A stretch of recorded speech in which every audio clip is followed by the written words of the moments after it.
Je vous remercie de me donner la parole. Donc, je vais aborder aujourd'hui deux sujets, mais de façon brève. Je ne veux pas être long.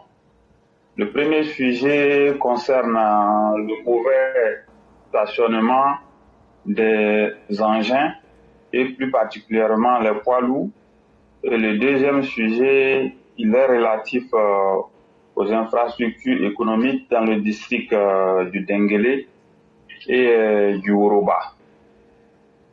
Alors, la semaine dernière, plus précisément sur l'axe Bouaké-Béoumi, il y a un gros camion qui était stationné et malheureusement, il y a eu un accrochage. C'est-à-dire que un mini car est venu percuter par l'arrière ce poids lourd et le résultat 10 morts. Hier nuit, sur l'axe Katiola-Bouaké, un gros camion encore stationné, il y a une personnelle qui est venue le percuter par l'arrière. Le résultat, 4 morts, un blessé très grave. Ces deux accidents de circulation, parmi tant d'autres, illustrent la mauvaise situation des stationnements sur le trottoir parfois lorsque les véhicules sont en panne ou bien lorsqu'il y a une nécessité de stationner pour pouvoir faire quelque chose. Et c'est monnaie courante. Parfois même, on a l'impression que certains véhicules tombent en panne parce que malheureusement, certains vont mourir, on se demande bien. Parce que bien des fois, lorsque votre véhicule est en panne, souvent, avant même de prendre certaines dispositions, malheureusement, si ce n'est pas un motocycliste, c'est une autre voiture qui vient percuter par l'arrière et c'est bonjour les dégâts. Il y a plein de cas comme ça qu'on ne pourra pas finir de citer. Ce que nous voulons dire, c'est quoi? Il faut aussi préciser que sur l'axe Bouaké, Katiola, Niakara, Tafire pour venir sur Ferki, il y a malheureusement la dimension du trottoir plutôt qui pose problème. Auparavant, le trottoir qui était là, lorsqu'on a bitumé les routes, on pouvait stationner un véhicule sur le trottoir et le véhicule ne venait même pas sur une partie de la chaussée. Mais aujourd'hui, après reconstruction de ces voies, on se rend compte que la dimension, plus précisément la largeur du trottoir, a été réduite. Au point que lorsque même vous voulez stationner pour une nécessité, vous allez vous rendre compte que vous avez beau faire, le camion il finit par déborder sur une partie de la chaussée et ça pose problème. Donc il y a ce problème-là qui est là. Bon, il y a le problème aussi des mauvais stationnements. Il y a aussi l'imprudence de certains conducteurs. Tous ces problèmes-là font que malheureusement, il y a des accidents qui surprennent et parfois il y a des pertes en vies humaines. Ce qu'il convient de faire, c'est quoi? On a beau insister sur la prudence, le respect du code de la route, mais malheureusement, on constate quand même qu'il y a les accidents. Lorsque vous êtes en panne, vraiment, il faut prendre certaines dispositions. Le triangle, il est recommandé d'avoir le triangle sur soi. Une fois que vous êtes en panne, les secondes qui suivent, sortez déposer le triangle à au moins 100 mètres de votre véhicule.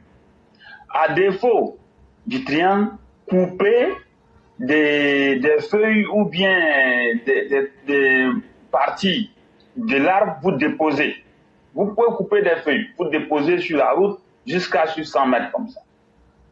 Il faut le faire, c'est très important. À cela, il faut aussi maintenant que lorsque un camion est en panne sur une voie à grande circulation, il faut qu'il y ait des structures compétentes pour venir aider les véhicules à quitter la route, sans toutefois utiliser cela comme une escroquerie financière ou bien un chantage financier. Parce que malheureusement, ce que nous constatons, c'est que ces dernières années, lorsque vous êtes en panne, au lieu qu'on vienne vous porter assistance, la plupart du temps, les gens, ils sont pressés de savoir comment est-ce qu'ils vont gagner de l'argent sur vous. À Abidjan même, on a vu, on a enlevé des véhicules des particuliers et on a dit qu'ils devaient payer jusqu'à 100 000 francs. Malheureusement, ça existe. Pourtant, les tarifs sont bien déterminés par le district autonome d'Abidjan. Et encore que le ministère des Transports, même récemment, il a pris une décision pour dire que si vous êtes en panne, qu'on doit vous enlever, la taxe qui excédait les 20 000 et quelques là, je crois que, sauf erreur de ma part, il y a une mesure de ces gens que ça ne s'appliquait plus. Donc, il faut qu'il y ait des structures compétentes. Lorsque le véhicule tombe en panne, pour dégager le véhicule sur même le trottoir et l'emmener en un lieu sûr, sans toutefois abuser financièrement des gens ou bien sans toutefois faire chanter les gens financièrement. Parce qu'au bout du compte, tout ce qu'on recherche, c'est de préserver des vies humaines. C'est le plus important. Maintenant, ce que je vais ajouter, le trottoir a été réduit. La route a été réhabilitée, ça ne vaut pas encore 7 ans. Est-ce qu'on va demander de reconstruire? Moi, je pense que AGERoute devra regarder s'il est nécessaire de faire certains travaux. Et sur la question, les travaux qu'il faudra faire, c'est quoi? C'est-à-dire qu'il faudra couper les herbes et les arbres qui sont en bordure du trottoir, sur au moins 2 mètres comme ça. Il faut couper les herbes là, en bordure des trottoirs sur au moins 2 mètres. Comme ça, si un véhicule il est en panne et qu'il peut se stationner au-delà même du trottoir, ça va être encore mieux. Sinon là, il y a trop de dégâts et je pense qu'il faut faire quelque chose dans les meilleurs délais. Pour ne pas être long, ça c'est le premier sujet. Le deuxième sujet, nous entendons certaines choses. Il y a des bruits qui nous proviennent du Worodougou, la région du Worodougou, plus précisément de Séguéla.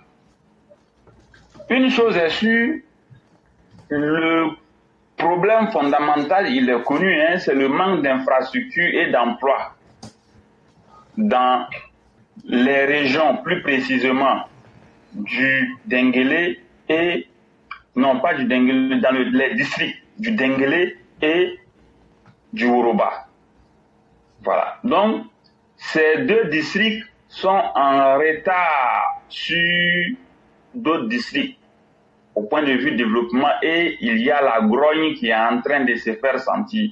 Tout ce que nous demandons, il faut que le gouvernement accélère tous les projets à grande envergure, ou bien les projets de développement, ou bien les projets d'infrastructure économique qui sont prévus dans les districts du Denguélé et du Woroba. Il faut accélérer ces projets pour pouvoir désenclaver les localités en question et offrir des emplois aux jeunes, pour éviter que la grogne qu'on entend par-ci et par-là s'intensifie. Parce que la réalité est connue. Nous avons entendu beaucoup de choses ces temps-ci.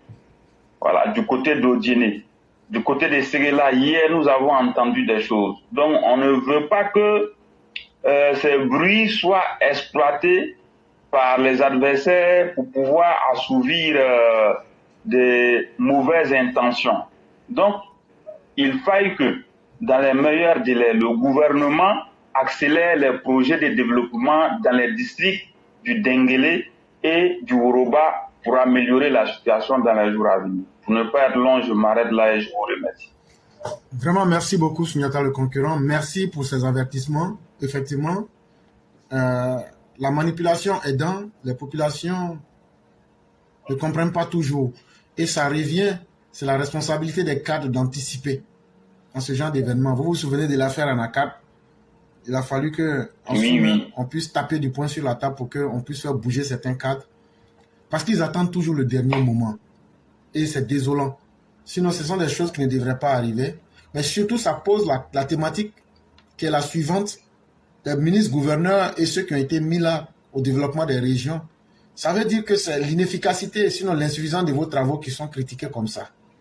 Alors que les fonds sont débloqués. Mais pourquoi cette lenteur? Parce que toujours pour manipuler quelqu'un, il faut lui donner un argument. Malheureusement, ceux qui ne font pas les travaux à la hauteur des attentes des populations, c'est tout ça qui conduit à ces désagréments. Et on espère bien que les travaux seront au rendez-vous. En ce qui concerne les routes, l'imprudence demeure de mise sur nos routes parce que les gens n'aiment pas respecter le code de la route. C'est simple. Il y a des gens, quand leur véhicule se gâte, ils ne mettent aucune mesure de prudence pour avertir. Et ça crée tellement d'accidents. Et c'est à nous-mêmes de sauver nos vies sur la route. Et ça commence par les bons comportements. Et c'est ce que vous avez énuméré. On espère bien que les gens vont tenir compte de leur propre vie et de la vie des gens qu'ils ont entre leurs mains. Parce qu'il n'y a pas de prix pour une vie humaine. Et c'est très important. Vraiment, merci beaucoup. On va vous souhaiter une excellente soirée et tout le bonheur qui va avec. Je vous remercie également. Excellente émission à tout le monde. Merci beaucoup, le concurrent.